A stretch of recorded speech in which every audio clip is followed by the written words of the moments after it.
Hello there, and welcome to tonight's episode of Down to Sleep.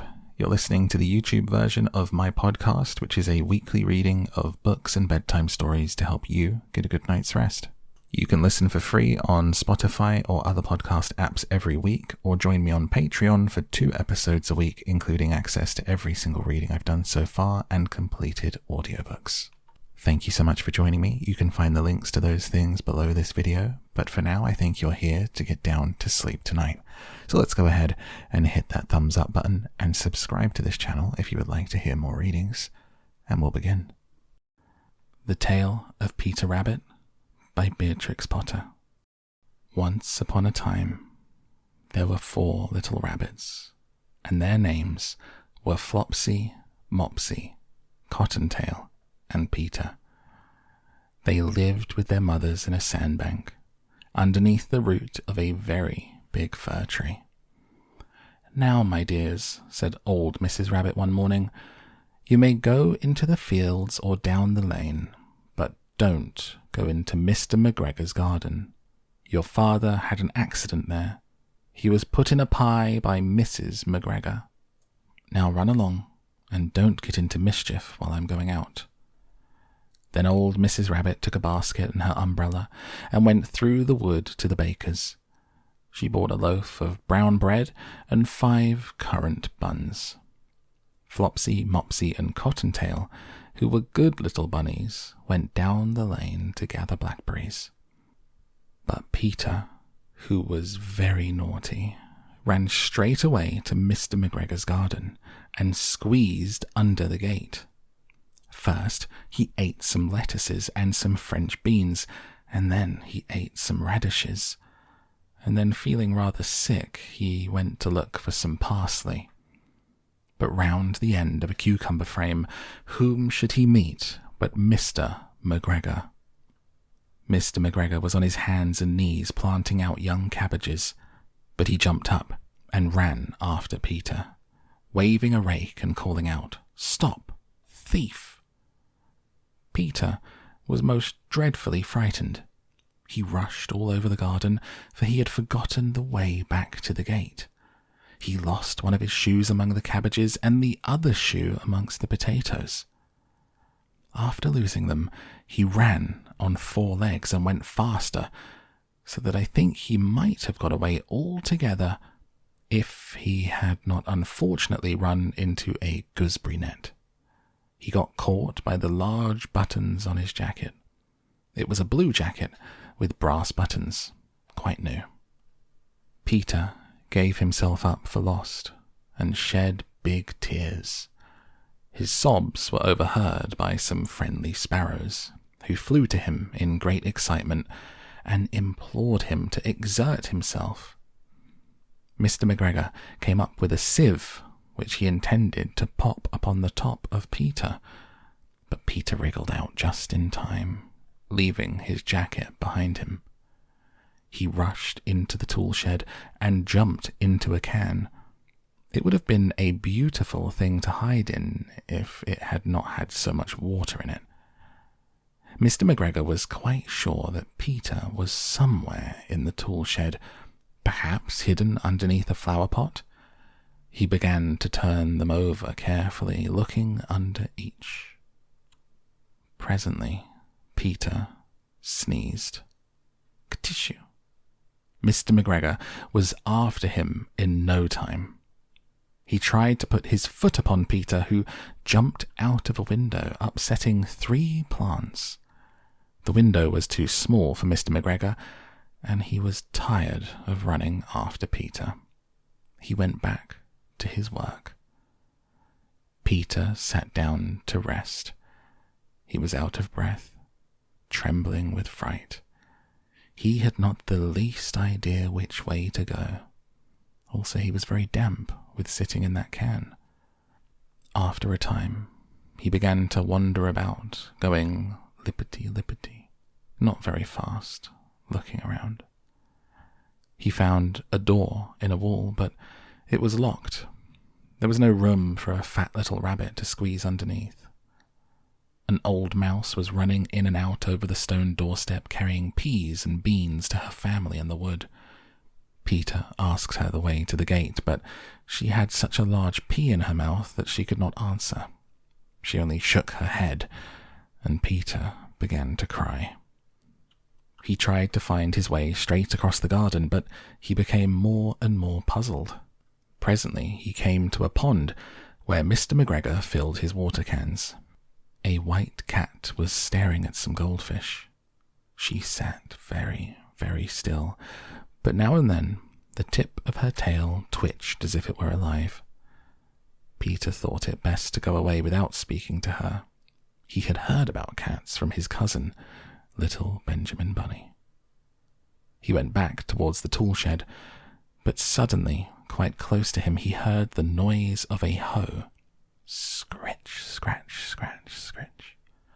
Peter scuttered underneath the bushes, but presently, as nothing happened, he came out, climbed upon a wheelbarrow, and peeped over. The first thing he saw was Mr. McGregor hoeing onions. His back was turned towards Peter, and beyond him was the gate. Peter got down very quietly off of the wheelbarrow and started running as fast as he could along a straight walk behind some blackcurrant bushes. Mr. McGregor caught sight of him at the corner, but Peter did not care. He slipped underneath the gate and was safe at last in the wood outside the garden. Mr. McGregor hung up the little jacket and the shoes for a scarecrow to frighten the blackbirds.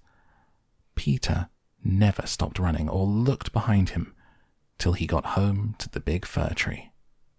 He was so tired, he flopped down upon the nice soft sand on the floor of the rabbit hole and shut his eyes. His mother was busy cooking. She wondered what he had done with his clothes. It was the second little jacket and pair of shoes that Peter had lost in a fortnight. I am sorry to say that Peter was not very well during the evening.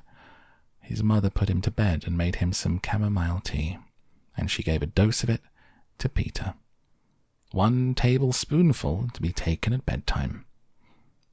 But Flopsy, Mopsy, and Cottontail had bread and milk and blackberries for supper. The end. The Tale of Jemima Puddle Duck by Beatrix Potter. What a funny sight it is to see a brood of ducklings with a hen. Listen to the story of Jemima Puddle Duck, who was annoyed because the farmer's wife would not let her hatch her own eggs. Her sister-in-law, Mrs. Rebecca Puddle Duck, was perfectly willing to leave the hatching to someone else. I have not the patience to sit on a nest for 28 days, and no more have you, Jemima. You would let them go cold. You know you would. I wish to hatch my own eggs. I will hatch them all by myself, quacked Jemima Puddle Duck. She tried to hide her eggs, but they were always found and carried off. Jemima Puddle Duck became quite desperate. She determined to make a nest away from the farm. She set off on a fine spring afternoon along the cart road that leads over the hill. She was wearing a shawl and a bonnet.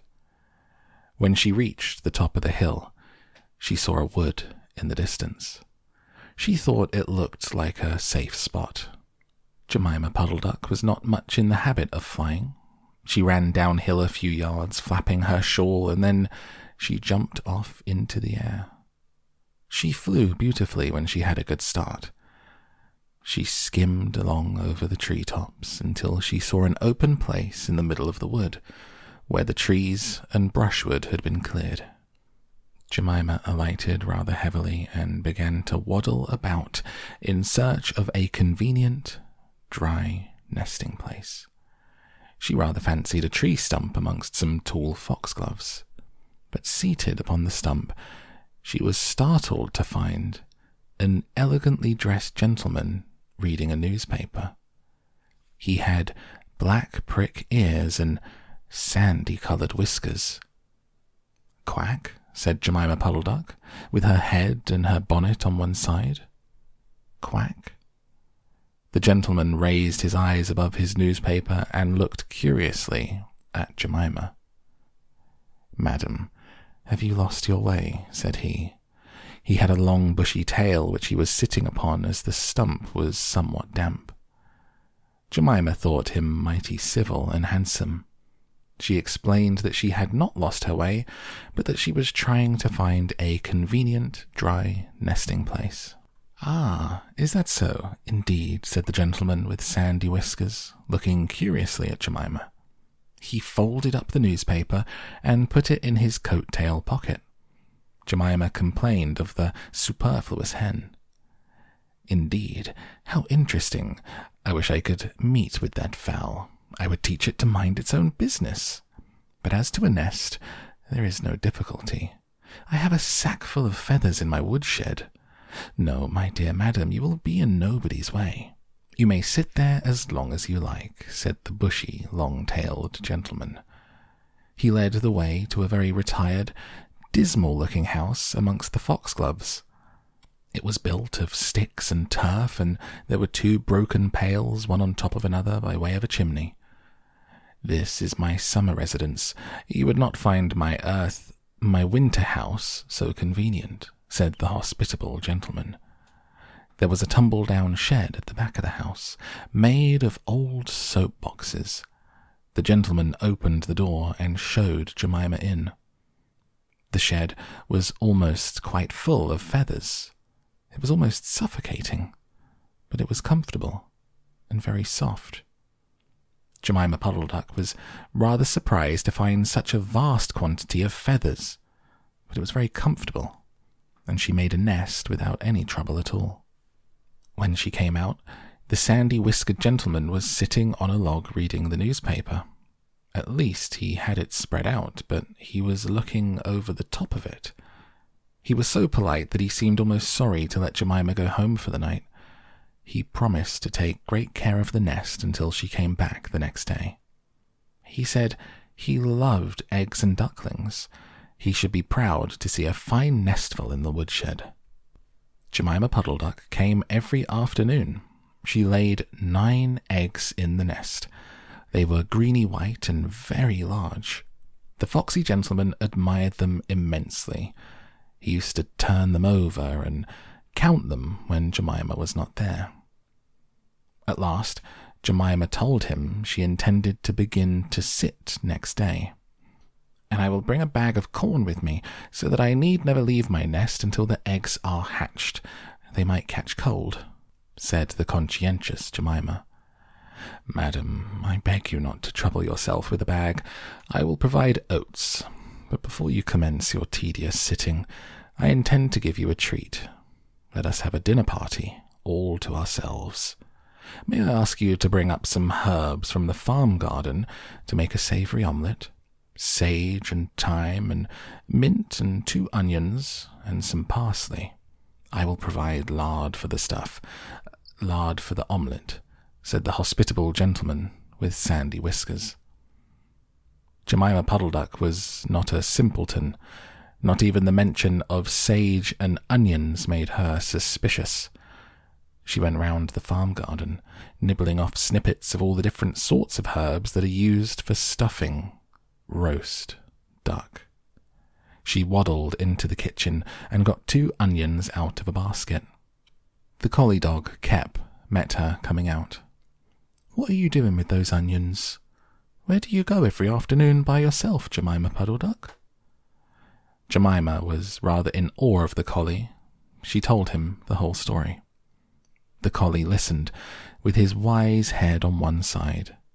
He grinned when she described the polite gentleman with sandy whiskers. He asked several questions about the wood and about the exact position of the house and shed. Then he went out, trotted down the village, and he went to look for 2 foxhound puppies who were out at walk with the butcher. Jemima Puddle went up the cart road for the last time on a sunny afternoon. She was rather burdened with bunches of herbs and 2 onions in a bag. She flew over the wood and alighted opposite the house of the bushy, long-tailed gentleman. He was sitting on a log.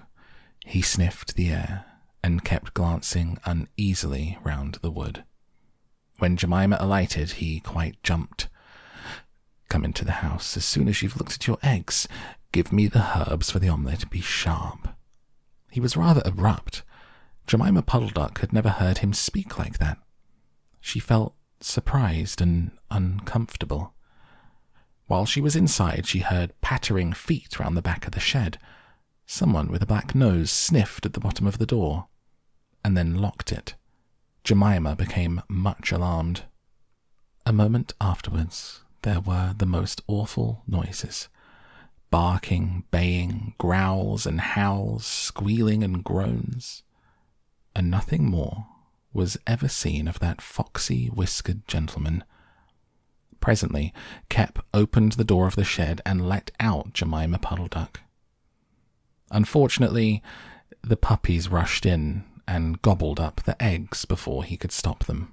He had a bite on his ear, and both the puppies were limping. Jemima Puddle was escorted home in tears on account of those eggs. She laid some more in June, and she was permitted to keep them herself, but only 4 of them hatched. Jemima Puddle said it was because of her nerves, but she had always been a bad sitter. The Tale of Mr. Jeremy Fisher by Beatrix Potter. Once upon a time, there was a frog called Mr. Jeremy Fisher. He lived in a little damp house amongst the buttercups at the edge of a pond. The water was all slippy, sloppy in the larder and in the back passage, but Mr. Jeremy liked getting his feet wet. Nobody ever scolded him, and he never caught a cold. He was quite pleased when he looked out and saw large drops of rain splashing in the pond. "I will get some worms and go fishing and catch a dish of minnows for my dinner," said Mr. Jeremy Fisher. "If I catch more than 5 fish, I will invite my friends, Mr. Alderman Ptolemy Tortoise and Sir Isaac Newton. The alderman, however, eats salad." Mr. Jeremy put on a mackintosh and a pair of shiny galoshes. He took his rod and basket and set off with enormous hops to the place where he kept his boat. The boat was round and green, and very like the other lily leaves. It was tied to a water plant in the middle of the pond. Mr. Jeremy took a reed pole and pushed the boat out into open water. "I know a good place for minnows," said Mr. Jeremy Fisher. Mr. Jeremy stuck his pole into the mud and fastened the boat to it. He settled himself, cross-legged, and arranged his fishing tackle. He had the dearest little red float. His rod was a tough stalk of grass. His line was a fine long white horsehair, and he tied a little wriggling worm at the end. The rain trickled down his back, and for nearly an hour he stared at the float. "This is getting tiresome. I think I should like some lunch," said Mr. Jeremy Fisher. He punted back again amongst the water plants and took some lunch out of his basket. "I will eat a butterfly sandwich and wait till the shower is over," said Mr. Jeremy Fisher. A great big water beetle came up underneath the lily leaf and tweaked the toe of one of his galoshes. Mr. Jeremy crossed his legs up shorter, out of reach, and went on eating his sandwich. Once or twice something moved about, with a rustle and a splash amongst the rushes at the side of the pond. "I trust that's not a rat," said Mr. Jeremy Fisher. "I think I had better get away from here." Mr. Jeremy shoved the boat out again a little way and dropped in the bait. There was a bite almost directly. The float gave a tremendous bobbit.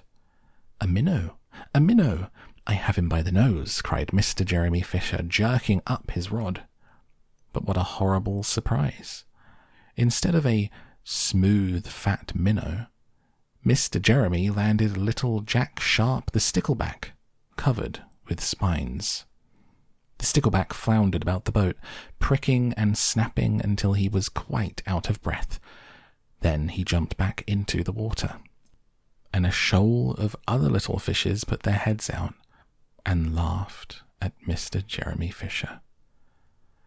And while Mr. Jeremy sat on the edge of his boat, sucking his sore fingers and peering down into the water, a much worse thing happened. A really frightful thing it would have been if Mr. Jeremy had not been wearing a mackintosh. A great, big, enormous trout came up, kerflop with a splash, and it seized Mr. Jeremy with a snap. Ow, ow, ow. And then it turned and dived down to the bottom of the pond.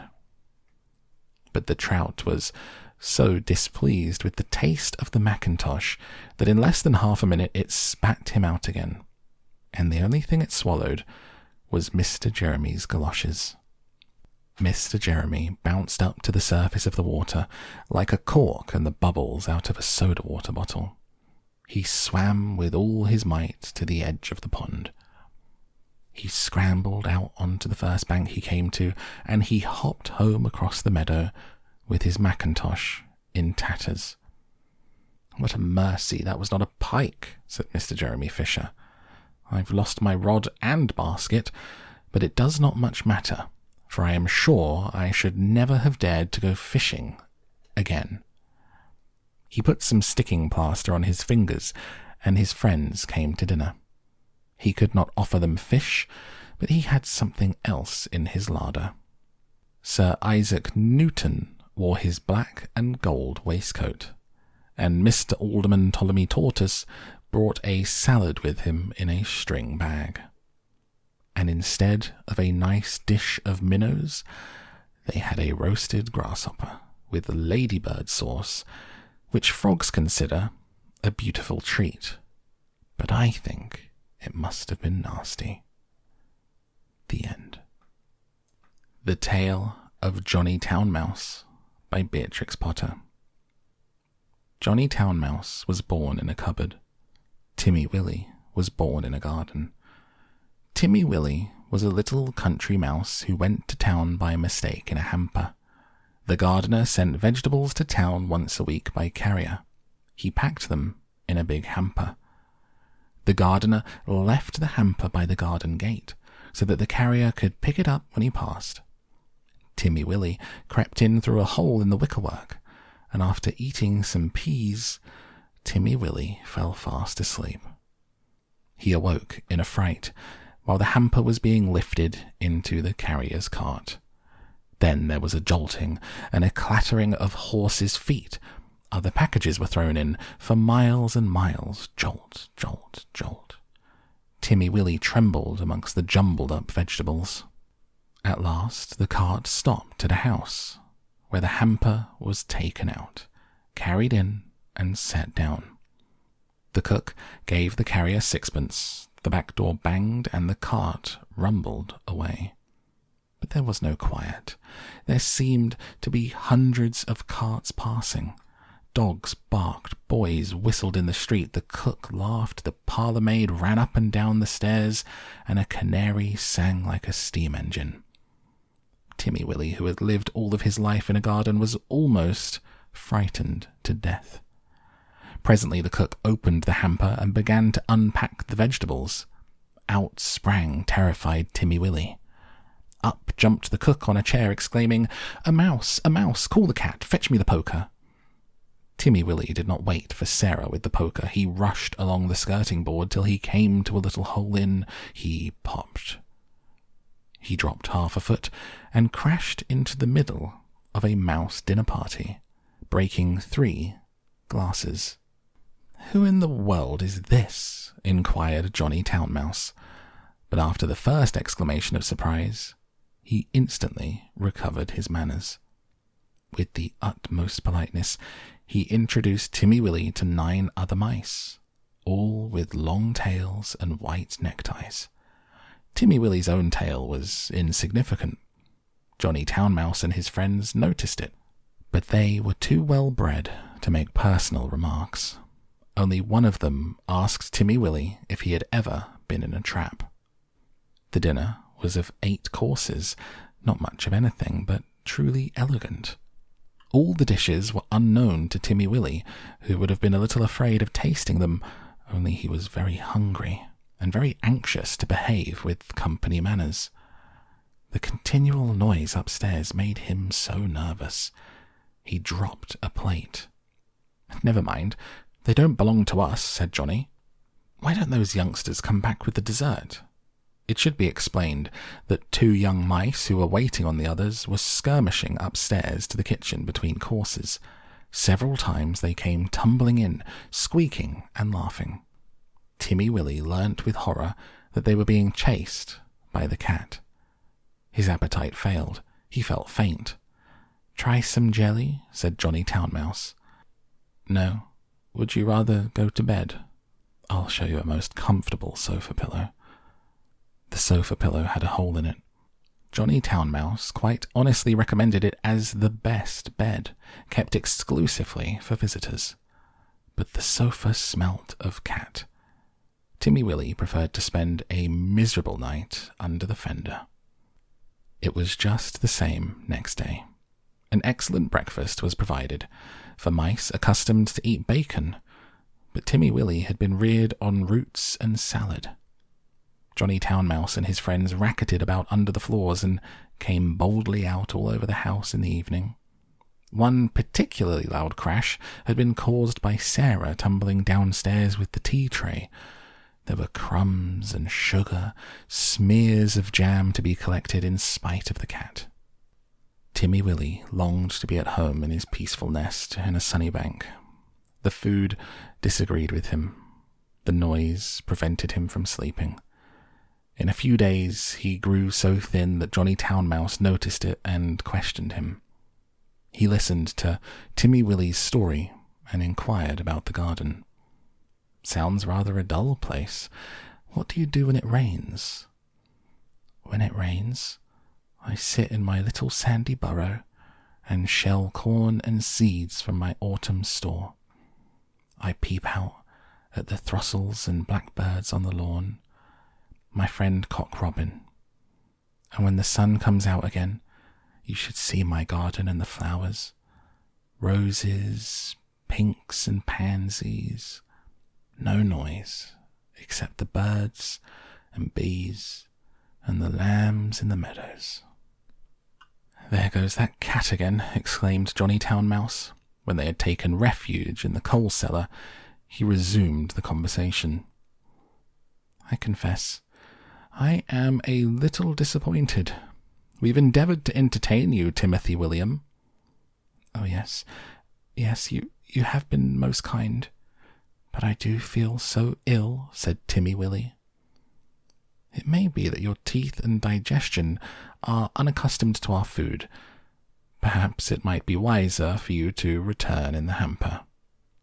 Oh, cried Timmy Willie. "Why, of course, for the matter of that we could have sent you back last week," said Johnny rather huffily.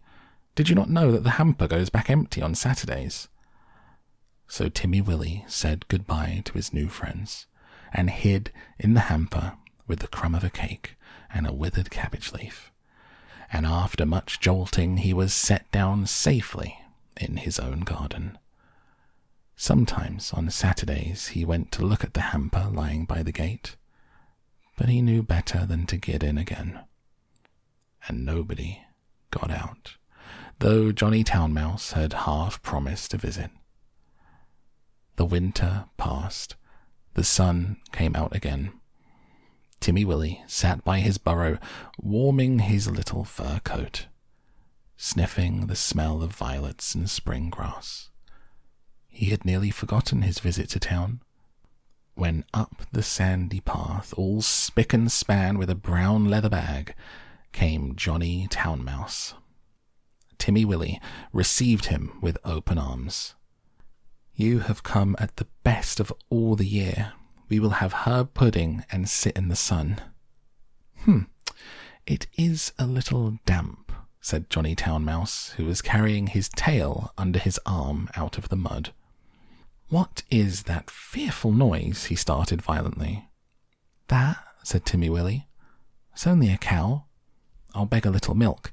They're quite harmless, unless they happen to lie down on you. How are all our friends?" Johnny's account was rather middling. He explained why he was paying his visit so early in the season. The family had gone to the seaside for Easter. The cook was doing spring cleaning, on board wages, with particular instructions to clear out the mice. There were 4 kittens, and the cat had killed the canary. "They say we did it, but I know better," said Johnny Townmouse. "Whatever is that fearful racket?" "That's only the lawn-mower. I'll fetch some of the grass clippings presently to make your bed. I'm sure you had better settle in the country, Johnny." We shall see by Tuesday week. The hamper is stopped while they're at the seaside." "I'm sure you'll never want to live in town again," said Timmy Willie. But he did. He went back in the very next hamper of vegetables. He said it was too quiet. One place suits one person, another place suits another person. For my part, I prefer to live in the country, like Timmy Willie. The end. The Tale of Benjamin Bunny by Beatrix Potter. One morning, a little rabbit sat on a bank. He pricked his ears and listened to the trit-trot of a pony. A gig was coming along the road. It was driven by Mr. McGregor, and beside him sat Mrs. McGregor in her best bonnet. As soon as they had passed, little Benjamin Bunny slid down into the road and set off, with a hop, skip, and a jump, to call upon his relations who lived in the wood at the back of Mr. McGregor's garden.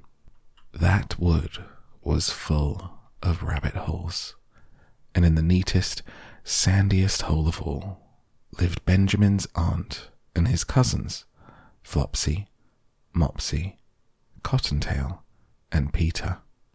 Old Mrs. Rabbit was a widow. She earned her living by knitting rabbit wool mittens and muffetees. I once bought a pair at a bazaar. She also sold herbs and a rosemary tea, and rabbit tobacco, which is what we call lavender. Little Benjamin did not very much want to see his aunt. He came round the back of the fir tree and nearly tumbled upon the top of his cousin Peter. Peter was sitting by himself. He looked poorly and was dressed in a red cotton pocket handkerchief. "Peter," said little Benjamin in a whisper, "who's got your clothes?" Peter replied, "The Scarecrow in Mr. McGregor's garden," and described how he had been chased about the garden and dropped his shoes and coat. Little Benjamin sat down beside his cousin and assured him that Mr. McGregor had gone out in a gig, and Mrs. McGregor also, certainly for the day, because she was wearing her best bonnet. Peter said he hoped that it would rain. At this point, old Mrs. Rabbit's voice was heard inside the rabbit hole, calling, "Cottontail, Cottontail, fetch some more chamomile." Peter said he thought he might feel better if he went for a walk. They went away hand in hand and got upon the flat top of the wall at the bottom of the wood. From here they looked down into Mr. McGregor's garden.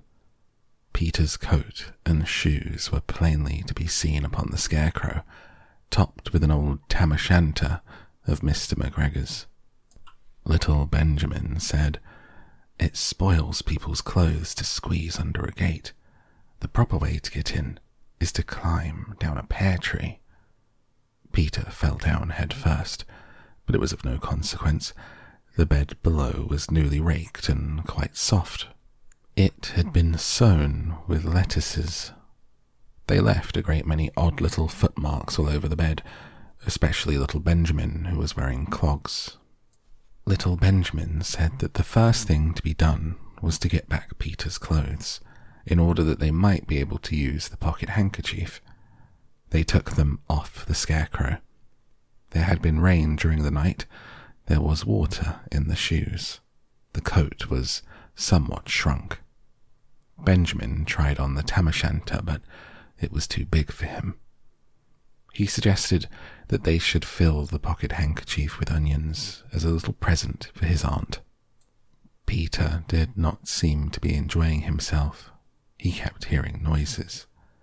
Benjamin, on the contrary, was perfectly at home and ate a lettuce leaf. He said he was in the habit of coming to the garden with his father to get lettuces for Sunday dinner.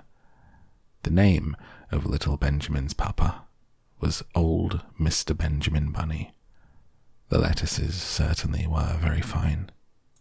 Peter did not eat anything. He said he should like to go home. Presently he dropped half the onions. Little Benjamin said that it was not possible to get back up the pear tree with a load of vegetables. He led the way boldly towards the other end of the garden. They went along a little walk on planks under a sunny red brick wall. The mice sat on their doorsteps, cracking cherry stones. They winked at Peter Rabbit and little Benjamin Bunny. Presently, Peter let the pocket handkerchief go again. They got amongst flower pots and frames and tubs. Peter heard noises worse than ever. His eyes were as big as lollipops. He was a step or two in front of his cousin when he suddenly stopped. Around the corner, those little rabbits saw a cat. Little Benjamin took one look, and then, in half a minute less than no time, he hid himself and Peter and the onions underneath a large basket. The cat got up and stretched herself and came and sniffed at the basket. Perhaps she liked the smell of onions. Anyway, she sat down on the top of the basket. She sat there for 5 hours. I cannot draw you a picture of Peter and Benjamin underneath the basket because it was quite dark and because the smell of the onions was fearful. It made Peter Rabbit and little Benjamin cry.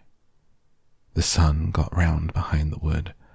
It was quite late in the afternoon, but still the cat sat upon the basket.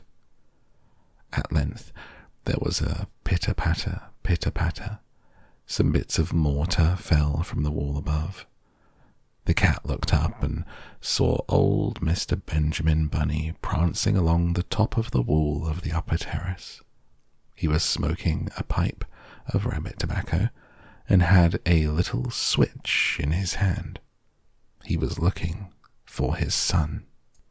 Old Mr. Bunny had no opinion whatever of cats. He took a tremendous jump off the top of the wall onto the top of the cat and cuffed it off the basket, kicked it into the greenhouse, scratching off a handful of fur. The cat was much too surprised to scratch back.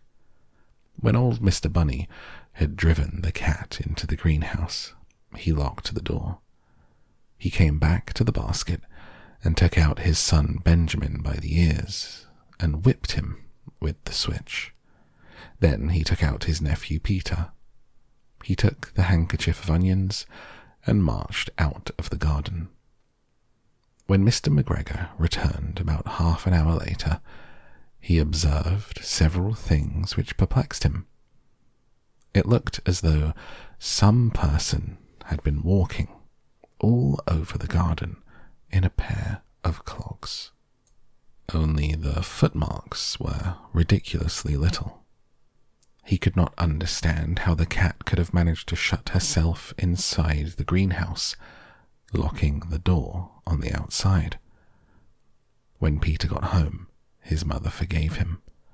She was so glad to see that he had found his shoes and his coat. Cottontail and Peter folded up the pocket handkerchief, and old Mrs. Rabbit strung up the onions and hung them from the kitchen ceiling, with bunches of herbs and the rabbit tobacco. The Tale of Tom Kitten. Once upon a time, there were 3 little kittens, and their names were Mittens, Tom Kitten, and Moppet. They had dear little fur coats of their own, and they tumbled about the doorstep and played in the dust. One day, their mother, Mrs. Tabitha Twitchit, expected friends to tea, so she fetched the kittens indoors to wash and dress them before the fine company arrived. First, she scrubbed their faces. Then she brushed their fur. Then she combed their tails and whiskers. Tom was very naughty, and he scratched. Mrs. Tabitha dressed Moppet and Mittens in clean pinafores and tuckers, and she took all sorts of elegant, uncomfortable clothes out of a chest of drawers in order to dress up her son, Thomas. Tom Kitten was very fat. He had grown. Several buttons burst off. His mother sewed them on again. When the 3 kittens were ready, Mrs. Tabitha unwisely turned them out into the garden to be out of the way while she made hot buttered toast. "Keep your frocks clean, children. You must walk on your hind legs. Keep away from the dirty ash pit, and from Sally Henny Penny, and from the pigsty, and the puddle ducks." Moppet and Mittens walked down the garden path unsteadily. Presently they trod upon their pinafores and fell on their noses. When they stood up, there were several green smears. "Let's climb up the rockery and sit on the garden wall," said Moppet. They turned their pinafores back to front and went up with a skip and a jump. Moppet's white tucker fell down into the road. Tom Kitten was quite unable to jump when walking upon his hind legs in trousers. He came up the rockery by degrees, breaking the ferns and shedding buttons left and right. He was all in pieces when he reached the top of the wall. Moppet and Mittens tried to pull him together. His hat fell off, and the rest of his buttons burst.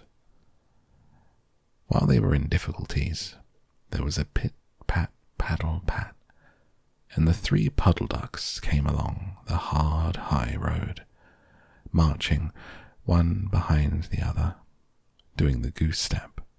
Pit-pat, paddle-pat, pit-pat, waddle-pat. They stopped and stood in a row. They stared up at the kittens. They had very small eyes and looked surprised. The 2 duck-birds, Rebecca and Jemima Puddle Duck, picked up the hat and tucker and put them on. Mittens laughed so that she fell off the wall. Moppet and Tom descended after her. The pinafores and all the rest of Tom's clothes came off on the way down. "Come, Mr. Drake Puddle Duck," said Moppet. "Come and help us to dress him. Come and button up Tom." Mr. Drake Puddle Duck advanced in a slow, sideways manner, picking up the various articles, but he put them on himself. They fit him even worse than Tom Kitten. "It's a very fine morning," said Mr. Drake Puddle Duck. He and Jemima and Rebecca Puddle Duck set off up the road, keeping step. Pit, pat, paddle, pat, pit, pat, waddle, pat. Tabitha Twitchit came down the garden and found her kittens on the wall with no clothes on. She pulled them off the wall and smacked them and took them back to the house. "My friends will arrive in a minute, and you are not fit to be seen." "I am affronted," said Mrs. Tabitha Twitchit. She sent them upstairs, and I'm sorry to say that she told her friends they were in bed with the measles, which was not true. Quite the contrary, they were not in bed, not in the least. Somehow, There were extraordinary noises overhead which disturbed the dignity and repose of the tea party. I think someday I shall have to make another larger book to tell you more about Tom Kitten. As for the puddle ducks, they went into a pond. The clothes all came off directly, because there were no buttons. Mr. Drake Puddle Duck and Jemima and Rebecca have been looking for them ever since. The end. The Tale of Mrs. Tiggy Winkle. Once upon a time, there was a little girl called Lucy, who lived at a farm called Little Town. She was a good little girl, only she was always losing her pocket handkerchiefs. One day, little Lucy came into the farmyard crying. Oh, she did cry so. I've lost my pocket hankin. 3 hankins and a pinny. Have you seen them, Tabby Kitten? The kitten went on washing her white paws, so Lucy asked a speckled hen, Sally Henny Penny, have you found 3 pocket hankins? The speckled hen ran into a barn clucking, I go barefoot, barefoot, barefoot. And then Lucy asked Cock Robin, sitting on a twig. Cock Robin looked sideways at Lucy with his bright black eye, and he flew over a stile and away. Lucy climbed up on the stile and looked up at the hill behind Littletown, a hill that goes up, up, into the clouds as though it had no top. A great way up the hillside she thought she saw some white things spread upon the grass. Lucy scrambled up the hill as fast as her stout legs would carry her. She ran along a steep pathway, up and up, until Littletown was right away down below. She could have dropped a pebble down the chimney. Presently she came to a spring, bubbling out from the hillside. Someone had stood a tin can upon a stone to catch the water, but the water was already running over. The can was no bigger than an egg cup. Where the sand upon the path was wet, there were footmarks of a very small person. Lucy ran on and on. The path ended under a big rock. The grass was short and green, and there were clothes, props cut from bracken stems with lines of pleated rushes, heaps of tiny clothespins, but no pocket handkerchiefs. But there was something else, a door, straight into the hill. Inside it, someone was singing. Lily white and clean, with little frills between, smooth and hot, red rusty spot, never here be seen. Lucy knocked once, twice, and interrupted the song. A little frightened voice called out, Who's that? Lucy opened the door, and what do you think there was inside the hill? A nice, clean kitchen with a flagged floor and wooden beams, just like any other farm kitchen. Only the ceiling was so low that Lucy's head nearly touched it. The pots and the pans were small, and so was everything. There was a nice, hot, singy smell, and at the table, with an iron in her hand, stood a very stout, short person, staring anxiously at Lucy. Her print gown was tucked up. She was wearing a large apron over her striped petticoat. Her little black nose went sniffle, sniffle, snuffle, and her eyes went twinkle, twinkle. Underneath her cap, where Lucy had yellow curls, this little person had prickles. Who are you? Said Lucy. Have you seen my pocket hankins? The little person made a bob curtsy. Oh yes, if you please. My name's Mrs. Tiggy Winkle. Yes, if you please, I'm an excellent clear starcher. She took something out of a clothes basket and spread it on the ironing blanket. What's that thing? Said Lucy. That's not my pocket hankin. Oh no, if you please, that's a little scarlet waistcoat. It belongs to Cock Robin. She ironed it and folded it and put it on one side. She took something else off of a clothes horse. That isn't my pinny, said Lucy. Oh no, if you please, that's a damask tablecloth. It belongs to Jenny Wren. Look how it's stained with currant wine. It's very bad to wash, said Mrs. Tiggy Winkle. Mrs. Tiggy Winkle's nose went sniffle, sniffle, snuffle. Her eyes went twinkle, twinkle. She fetched another hot iron from the fire. There's one of my pocket hankins, cried Lucy. And there's my pinny. Mrs. Tiggy Winkle ironed it, goffered it, and shook out the frills. Oh, that is lovely, said Lucy. What are those yellow things with fingers like gloves? Oh, that's a pair of stockings. It belongs to Sally Hennypenny. Look how she's worn the heels out, scratching in the yard. She'll very soon go barefoot, said Mrs. Tiggy Winkle. Why, there's another hanker sniff, but it isn't mine. It's red. Oh no, if you please, that one belongs to Mrs. Rabbit. It did so smell of onions. I've had to wash it separately. I can't get out the smell. There's another one of mine, said Lucy. What are those funny little white things? That's a pair of mittens belonging to Tabby Kitten. I've only to iron them, but she washes them herself. There's my last pocket handkin, said Lucy. What are you dipping into that basin of starch? They're little dicky shirt fronts. They belong to Tom Titmouse. Most terrible particular.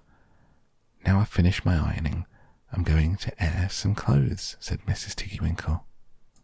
What are those dear soft fluffy things? Said Lucy. Those are woolly coats. They belong to the little lambs. Will their jackets take off? Asked Lucy.